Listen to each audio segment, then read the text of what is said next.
Hoje a gente vai desvendar uma tecnologia que literalmente move o nosso mundo, mas que muitas vezes a gente nem percebe: o gerenciamento eletrônico dos motores a diesel. Pode esquecer aquela imagem do motor antigo, sabe, barulhento, soltando fumaça. O que a gente tem hoje é uma verdadeira obra de arte da engenharia. E vamos entender juntos como essa baita transformação aconteceu. Já parou para pensar nisso? A comida que chega no mercado, aquela encomenda que a gente compra online, o ônibus que nos leva para o trabalho. Por trás de quase tudo isso está lá a força de um motor a diesel. Caminhões, ônibus, máquinas no campo, eles são a espinha dorsal, silenciosa, da nossa logística de todo santo dia.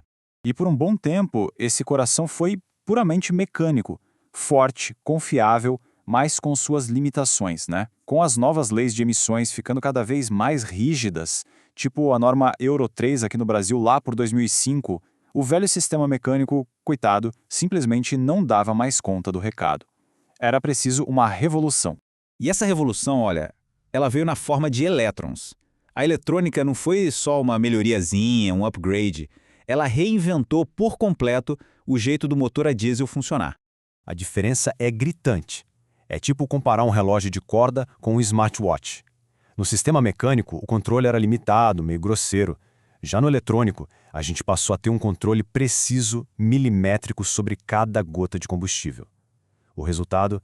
Bem, menos poluição, mais eficiência e até a capacidade do motor de dizer para a gente o que está errado com ele. Foi uma mudança de paradigma total. E no centro de toda essa inteligência, a gente encontra uma peça que é fundamental, o verdadeiro cérebro por trás de toda a operação.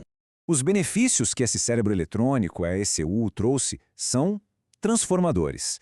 Ele faz o motor respeitar o meio ambiente controlando as emissões, otimiza o combustível, se adapta se está frio ou quente, entrega mais potência e torque e, de quebra, deixa o motor mais silencioso, suavizando a explosão do diesel. E não para por aí não. Ele protege o próprio motor de problemas e ainda guarda um histórico de falhas. É, de verdade, um salto gigantesco.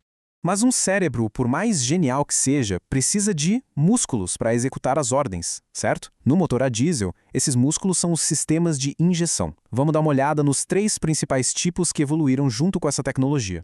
O primeiro é o sistema PLD, uma sigla em alemão para bomba, tubo, bico. A ideia aqui é bem direta. Tem uma unidade injetora só para cada cilindro. Ela recebe o comando eletrônico, bota a pressão no diesel e injeta lá na câmara de combustão. E esse diagrama aqui mostra isso perfeitamente. Tá vendo? A unidade injetora, o tubo de alta pressão e o bico injetor.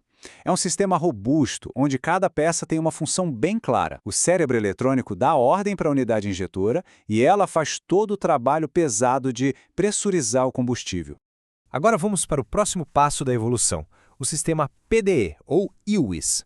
A grande sacada aqui foi a integração. Os engenheiros devem ter pensado, peraí, e se a gente tirar aquele tubo de alta pressão e juntar a bomba e o bico numa peça só? E foi exatamente isso que eles fizeram. Olha só como o design é mais compacto. A unidade injetora agora fica ali, direto no cabeçote do motor. Menos peças, menos conexões, o que no fim das contas permite um controle ainda mais rápido e preciso da injeção. E aí a gente chega no que há de mais moderno hoje, o Common Rail. Aqui a lógica muda completamente. Em vez de cada cilindro ter sua própria bomba, uma única bomba de altíssima pressão alimenta um tubo comum, o rail. Esse tubo funciona como se fosse um reservatório, mantendo o diesel pressurizado o tempo todo para todos os injetores. E a grande vantagem disso? A capacidade de fazer várias injeções minúsculas dentro de um único ciclo de combustão. Isso permite uma queima muito mais controlada, silenciosa e, claro, mais limpa. E este componente aqui, a válvula de alívio, é um exemplo de como esse sistema é sofisticado. Ela garante que a pressão lá no rail fique sempre no ponto ideal, funcionando como uma guardiã da estabilidade de todo o sistema. É uma pecinha pequena, mas absolutamente fundamental para a performance espetacular do Common Rail. Então, para a gente resumir, o PLD e o PDE geram pressão individualmente, um para cada cilindro, sendo que o PDE é uma versão mais integrada, mais compacta. Já o Common Rail mantém uma pressão alta e constante para todo mundo, o que permite um controle simplesmente excelente. O ponto-chave é essa capacidade de fazer múltiplas injeções, que torna a queima muito mais eficiente e limpa. E por que essa busca toda por controle e eficiência? Bom, o principal motivo tem nome e sobrenome: controle de emissões de poluentes. Essa foi a grande força que empurrou toda essa inovação para frente. Dá uma olhada nesses números. para entender o tamanho do desafio. A passagem da norma Euro 5 para Euro 6 exigiu reduções drásticas. Olha só os óxidos de nitrogênio, o tal do NOx. Tiveram que ser reduzidos em 80%. 80%! O material particulado, sabe, aquela fumacinha preta, caiu pela metade. Sinceramente, sem o controle preciso do gerenciamento eletrônico e do Common Rail, chegar nesses números seria impossível. Claro, com sistemas tão complexos, aparece um novo desafio. Como é que a gente faz a manutenção e o diagnóstico de um motor que é mais computador do que mecânica? A resposta está em conversar direto com o cérebro do motor. E a ferramenta que permite esse diálogo é o scanner de diagnóstico. Ele é basicamente o estetoscópio do mecânico moderno. Com o scanner, o profissional consegue ler os códigos de falha que o próprio motor gravou, ver os dados dos sensores em tempo real, testar componentes como os injetores e até atualizar o software do módulo.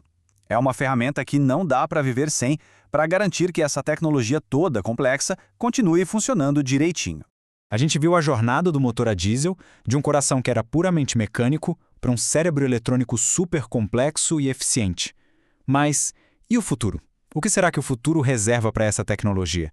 Qual é o próximo capítulo dessa história? Essa jornada do motor a diesel é uma história fascinante de reinvenção.